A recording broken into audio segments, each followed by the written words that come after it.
राज्य का विकास कैसे हुआ है, राज्य की विशेषताएं क्या हैं, राज्य के फंक्शन क्या हैं, इन पे अपने चर्चा करेंगे। सबसे पहले अगर अपने अरस्तु की बात करें तो इनके जो राज्य संबंधी विचार हैं उन्होंने अपने विचार सोफिस्टों का खंडन करने के लिए दिया। जैसा कि आपको पता है, सोफिस्टों का विचार था कि राज्य की उत्पत्ति है वो एक समझौते से हुई है। वो राज्य को एक कृत्रिम वस्तु मानते हैं। वो कहते हैं कि राज्य कोई वास्तविक या नेचुरल या आदर्श संस्था नहीं है, यह व्यक्तियों का एक समझौता है। और उन्होंने इस समझौते का इसलिए इस समझौता किया है कि उन्हें इस समझौते से फ़ायदा हो, और इस प्रकार से सोफिस्ट इसे एक आर्टिफिशियल कृत्रिम वस्तु मानते हैं।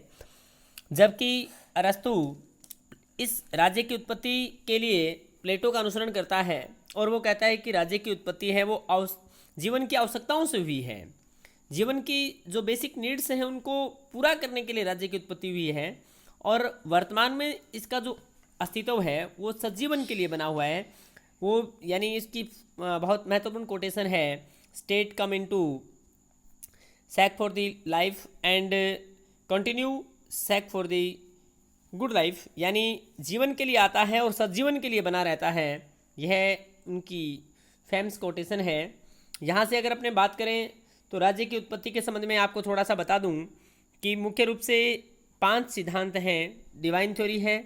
डिवाइन थ्योरी ये कहती है, यानी रॉबर्ट फिल्मर ने दी थी, उनकी फेमस बुक है पैट्रियार्क और द लॉ ऑफ फ्री मोनार्चीज, उनमें इन्होंने इस सिद्धांत को दिया है रॉबर्ट फिल्मर ने।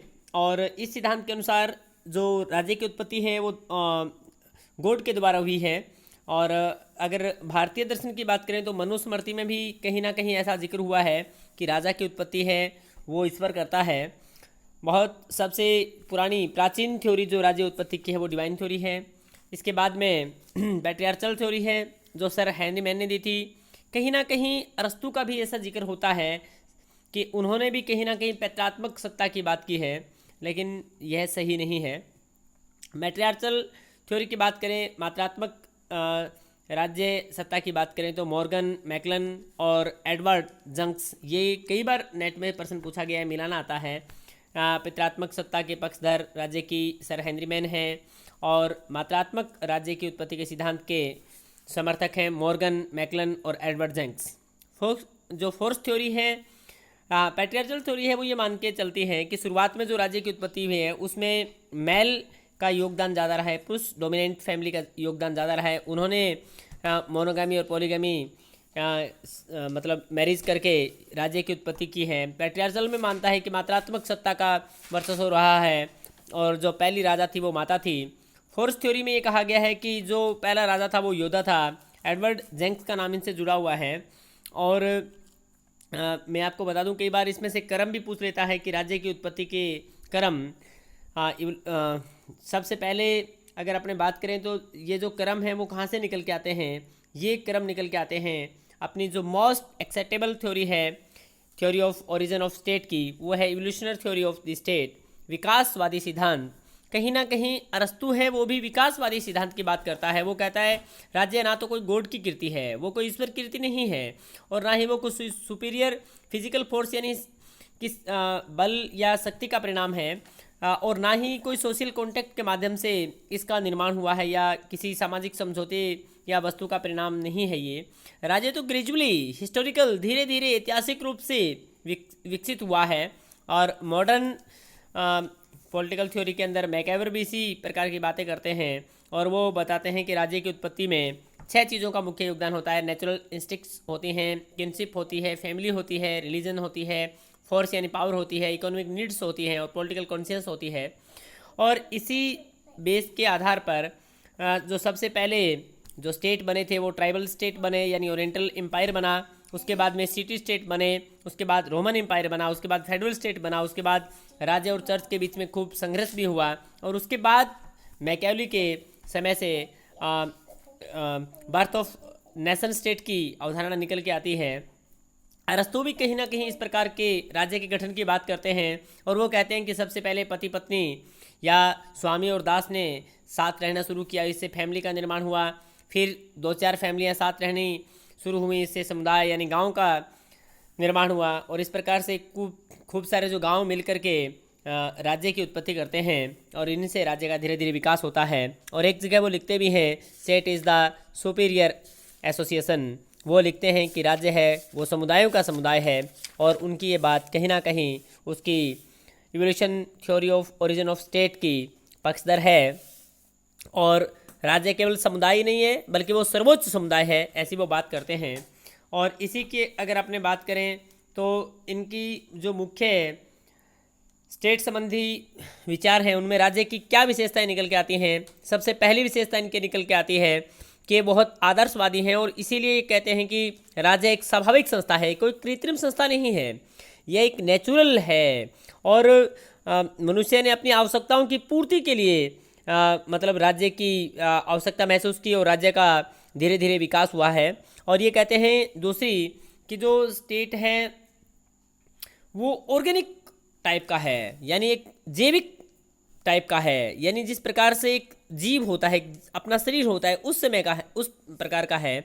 और ये जो परिवार हैं या समुदाय हैं, समाज हैं, व्यक्ति हैं, ये राज्य के अंग हैं।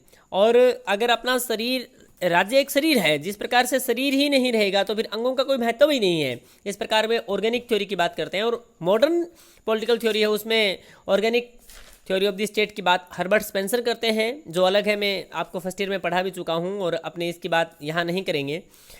मॉडर्न पॉलिटिकल थ्योरी के अंदर ऑर्गेनिक स्टेट और वेलफेयर स्टेट की दो चर्चाएं चलती रहती हैं। ऑर्गेनिक स्टेट है वो थोड़ा मोनिज्म की तरफ चलता है और हर्बर्ट स्पेंसर उसके प्रवर्तक हैं। यहाँ अगर बात करते हैं तो वो अलग बात है। यहाँ state like as a organism है, यानी वो एक जीव की समान है। वो जीव इसलिए है कि वो अपने आप में एक आत्मनिर्भर संगठन है, वो सेल्फ स्टेटेंट है। और अरस्तु हैं वो इस शब्द के इसके लिए एक अलग शब्द काम में लेते हैं सेल्फ सफिशिएंट के लिए। और ट्रैकिया, वो राज्य शब्द काम में नहीं लेते हैं। और ट्रैकिया कहते हैं, वो कहते हैं कि राज्य आत्मनिर्भर है क्योंकि उसमें वो सारी चीज़ें हैं जो एक व्यक्ति को अपने भौतिक और आध्यात्मिक आवश्यकताओं की पूर्ति करने के लिए आवश्यक होती हैं। ये कहता है कि इसी आत्मनिर्भरता के कारण राज्य है वो जीवन को सजीवन की ओर लेके चलता है। और कहीं ना कहीं उनकी ये बात भी निकल के आती है कि state is the period to individual, यानी राज्य है वो व्यक्ति से पहले है। हम मान के चलते हैं कि समय की दृष्टि से परिवार, और परिवार से पहले व्यक्ति, और उसके बाद में पहले व्यक्ति आता है फिर परिवार आता है। लेकिन अगर अपने साइकोलॉजिकल दृष्टि से देखें तो व्यक्ति, और व्यक्ति के बाद परिवार, और परिवार के बाद सबसे पहले राज्य आता है, राज्य के बाद समाज आता है, फिर परिवार आता है और फिर व्यक्ति आता है। ये कहता है कि साइकोलॉजिकल दृष्टि से राज्य पहले है और ऐतिहासिक दृष्टि से व्यक्ति पहले है। तो समय की दृष्टि से परिवार भले ही पहले हो, परंतु प्रकृति की दृष्टि से राज्य पहले है। इस प्रकार से वो राज्य की आदर्शवादी अवधारणा देते हैं। अगर अपने राज्य की बात करें तो वो राज्य को बहुत सुपीरियर मानते हैं, और वो कहते हैं कि राज्य का ग्रेजुअली इवोल्यूशन हुआ है, धीरे धीरे विकास हुआ है। State is the spiritual association है, और कहीं ना कहीं वो इसीलिए आदर्शवाद की पराकाष्ठा कायम करते हैं। अगर अपने राज्य के कार्यों की बात करें तो वेरी इंपॉर्टेंट है। यहाँ हम ग्रीन की अगर अवधारणा देखें तो राज्य है वो बाधाओं में बाधा पैदा करने वाला है। अगर लोक की बात करें तो लोक भी राज्य को एक आवश्यक बुराई के रूप में मानते हैं। लेकिन मैं आपको बता दूं कि अरस्तु हैं वो राज्य को एक सकारात्मक अच्छाई मानते हैं, और वो कहते हैं कि राज्य है वो व्यक्तियों के पूर्ण, आत्मनिर्भर, उत्तम, आनंदपूर्ण सदजीवन के लिए अनिवार्य है। राज्य है वही व्यक्ति के अंदर चरित्रता की शिक्षा देता है, वही व्यक्ति के जीवन में आने वाली बाधाओं को दूर करता है, उसके आत्मनिर्भर जीवन को कंप्लीट करता है। परफेक्ट लाइफ हम राज्य के बिना जी ही नहीं सकते। तो वो कहता है, अरस्तु यही कहते हैं कि आनंद को हम जिस प्रकार से सच से दूर नहीं कर सकते, उसी प्रकार हम राज्य के बिना नहीं रह सकते। इसलिए वो राज्य के सीमित कार्य नहीं बताता है, राज्य के बहुत असीमित कार्य बताता है। थैंक्स।